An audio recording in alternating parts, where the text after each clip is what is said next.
Hi hello guys, ಎಲ್ರಿಗೂ ನಮಸ್ಕಾರ. Welcome to my YouTube channel delicious eat. ಇವತ್ತಿನ ವಿಡಿಯೋದಲ್ಲಿ ನಾನು ಅನಗೊನೆ ಸೊಪ್ಪಿನ ಬಸ್ಸಾರು ಹೇಗೆ ಮಾಡೋದು ಅಂತ ತೋರಿಸ್ಕೊಡ್ತಾ ಇದ್ದೀನಿ. ಅನಗೊನೆ ಸೊಪ್ಪಿಂದ ತುಂಬ ಹೆಲ್ತ್ ಬೆನಿಫಿಟ್ಸ್ಗಳಿದೆ. ಅನಗೊನೆ ಸೊಪ್ಪು ಕಣ್ಣಿಗೆ ತುಂಬ ಒಳ್ಳೆಯದು.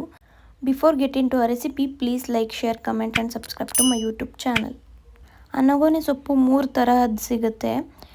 ಇದು ಒಂದು ರೀತಿಯಾದ ಅನಗೊನೆ ಸೊಪ್ಪು.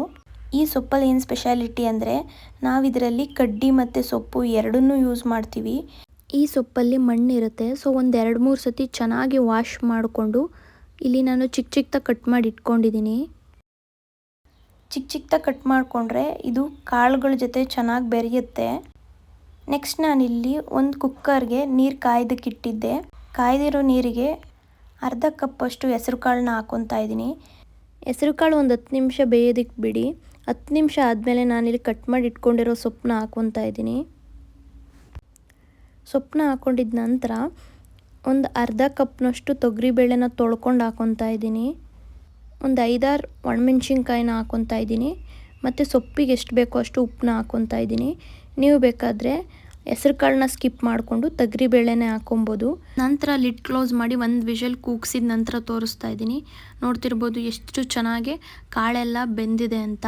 ನಂತರ ಕಾಳು ಮತ್ತು ಸೊಪ್ಪಿನ ನೀರನ್ನ ಸಪ್ರೇಟ್ ಮಾಡಿ ಇಟ್ಕೊತಾ ಇದ್ದೀನಿ. ಸಾಂಬಾರಿಗೆ ಒಂದು ಮಸಾಲೆನ ಪ್ರಿಪೇರ್ ಮಾಡ್ಕೊತಾ ಇದ್ದೀವಿ. ಒಂದು ಕಡಾಯಿಗೆ ಒಂದು 2-3 ಟೇಬಲ್ ಸ್ಪೂನ್ ಎಣ್ಣೆ, ಒಂದು ಈರುಳ್ಳಿನ ಚಿಕ್ಕ ಚಿಕ್ಕದಾಗಿ ಕಟ್ ಮಾಡಿ ಹಾಕ್ಕೊತಾ ಇದ್ದೀನಿ. ಒಂದು ಗೆಡ್ಡೆ ಬೆಳ್ಳುಳ್ಳಿ. ಬೆಳ್ಳುಳ್ಳಿ ಚೆನ್ನಾಗಿ ಫ್ರೈ ಮಾಡ್ಕೊಳ್ಳಿ. ನಂತರ 1 ಟೀ ಸ್ಪೂನ್ ಜೀರಿಗೆನ ಹಾಕ್ಕೊತಾ ಇದ್ದೀನಿ.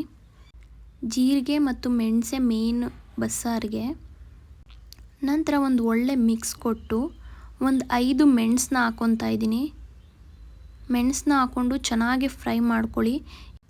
ಈರುಳ್ಳಿ ಮತ್ತು ಬೆಳ್ಳುಳ್ಳಿ ಚೆನ್ನಾಗಿ ಎಣ್ಣೆಯಲ್ಲಿ ಕುಕ್ ಆಗಬೇಕು. ನಂತರ ನಾವು ಬೇಯಿಸಿದಂತಹ ಮೆಣಸಿನ್ಕಾಯಿನ ಹಾಕ್ಕೊತಾ ಇದ್ದೀನಿ. ಇಲ್ಲಿ ಚೆನ್ನಾಗಿ ಫ್ರೈ ಮಾಡ್ಕೊಳ್ಳಿ. ನೆಕ್ಸ್ಟು ನಿಂಬೆಹಣ್ಣು ಗಾತ್ರದ ಹುಣಸೆಹಣ್ಣ ಸೊಪ್ಪಿನ ನೀರು ಜೊತೆ ನೆನೆಸಿ ಹಾಕ್ಕೊತಾ ಇದ್ದೀನಿ. ಬಸ್ಸಾರು ಮಾಡುವಾಗ ನಮಗೇನೇ ನೀರು ಬೇಕನ್ಸಿದ್ರು ಸೊಪ್ಪು ಬೇಯಿಸ್ಕೊಂಡಿರೋ ನೀರನ್ನೇ ಯೂಸ್ ಮಾಡಬೇಕು. ನಾವೇನಾದರೂ ನೀರು ಯೂಸ್ ಮಾಡ್ದು ಅಂದರೆ ಫುಲ್ ಟೇಸ್ಟೇ ಚೇಂಜ್ ಆಗುತ್ತೆ. ನೆಕ್ಸ್ಟು ಹುರಿದಿಟ್ಕೊಂಡಿರೋದೆಲ್ಲ ನಾನು ಮಿಕ್ಸಿ ಜಾರ್ಗೆ ಹಾಕ್ಕೊತಾ ಇದ್ದೀನಿ. ಮತ್ತು 1 ಕಪ್ ಬೇಯಿಸಿಟ್ಕೊಂಡಿರೋ ಸೊಪ್ಪನ್ನ ಹಾಕ್ಕೊತಾ ಇದ್ದೀನಿ. ಮತ್ತು ಒಂದು ಸ್ವಲ್ಪ ಕೊತ್ತಂಬರಿ ಮತ್ತು ಸೊಪ್ಪು ಬೇಯಿಸಿರೋ ನೀರನ್ನ ಹಾಕ್ಕೊಂಡು ಚೆನ್ನಾಗಿ ರುಬ್ಕೊಂಡಿದ್ದೀನಿ. ರುಬ್ಕೊಂಡಿರೋ ಮಸಾಲೆನ ನಾನಿಲ್ಲಿ ಸೊಪ್ಪು ಬೇಯಿಸಿರೋ ನೀರಿಗೆ ಹಾಕ್ಕೊಂಡು ಚೆನ್ನಾಗಿ ಮಿಕ್ಸ್ ಮಾಡ್ಕೊತಾ ಇದ್ದೀನಿ. ಈ ಟೈಮಲ್ಲಿ ಉಪ್ಪು ಬೇಕನ್ಸಿದ್ರೆ ನೀವು ಹಾಕ್ಕೊಬೋದು. ಚೆನ್ನಾಗಿ ನೀರು ಮತ್ತು ಮಸಾಲೆ ಎಲ್ಲ ಮಿಕ್ಸ್ ಆಗೋ ತನಕ ಮಿಕ್ಸ್ ಮಾಡಿಕೊಂಡು ಕುದಿಯೋದಕ್ಕೆ ಇಟ್ಕೊತಾ ಇದ್ದೀನಿ ಗ್ಯಾಸ್ ಮೇಲೆ. ನಂತರ ಸಾರಿಗೆ ಒಗ್ಗರಣೆ ಮಾಡಲಿಕ್ಕೆ 1-2 ಟೇಬಲ್ ಸ್ಪೂನ್ ಎಣ್ಣೆ, ಒಂದು ಸ್ವಲ್ಪ ಸಾಸಿವೆ, ಒಂದು ಸ್ವಲ್ಪ ಕರಿಬೇವಿನ ಸೊಪ್ಪು, 1-2 ಮೆಣಸಿನ್ಕಾಯಿನ ಕಟ್ ಮಾಡಿ ಹಾಕ್ಕೊತಾ ಇದ್ದೀನಿ. ನಂತರ ಒಂದು ಅರ್ಧ ಈರುಳ್ಳಿನ ಚಿಕ್ಕ ಚಿಕ್ಕದಾಗಿ ಕಟ್ ಮಾಡಿ ಹಾಕ್ಕೊಂಡು ಚೆನ್ನಾಗಿ ಫ್ರೈ ಮಾಡಿ, ಈರುಳ್ಳಿ ಎಲ್ಲ ಟ್ರಾನ್ಸ್ಪರೆಂಟ್ ಆದಮೇಲೆ ಈ ಒಗ್ಗರಣೆನ ಸಾಂಬಾರ್ಗೆ ಹಾಕ್ಕೊತಾ ಇದ್ದೀನಿ. ಅನಗೊನೆ ಸೊಪ್ಪು ಸಿಕ್ಕಿದ್ರೆ ಈ ರೆಸಿಪಿನ ಒಂದು ಸತಿ ಟ್ರೈ ಮಾಡಿ, ತುಂಬ ಚೆನ್ನಾಗಿರುತ್ತೆ. ನಂತರ ಸೊಪ್ಪು ಕಾಳು ಮಾಡ್ಕೊಳ್ಳೋಕ್ಕೆ 1-2 ಟೇಬಲ್ ಸ್ಪೂನ್ ಎಣ್ಣೆ, ಒಂದು ಸ್ವಲ್ಪ ಸಾಸಿವೆ ಹಾಕಿ, ಸಾಸಿವೆ ಚಿಟಪಟ ಅಂತಿದ್ದಂಗೆ ಒಂದು 10 ಬೆಳ್ಳುಳ್ಳಿನ ಜಜ್ಜಿ ಹಾಕ್ಕೊತಾ ಇದ್ದೀನಿ. ಬೆಳ್ಳುಳ್ಳಿ ಕಲರ್ ಚೇಂಜ್ ಆದಮೇಲೆ ಒಂದು ಈರುಳ್ಳಿನ ಚಿಕ್ಕ ಚಿಕ್ಕದಾಗಿ ಕಟ್ ಮಾಡಿ ಹಾಕ್ಕೊತಾ ಇದ್ದೀನಿ.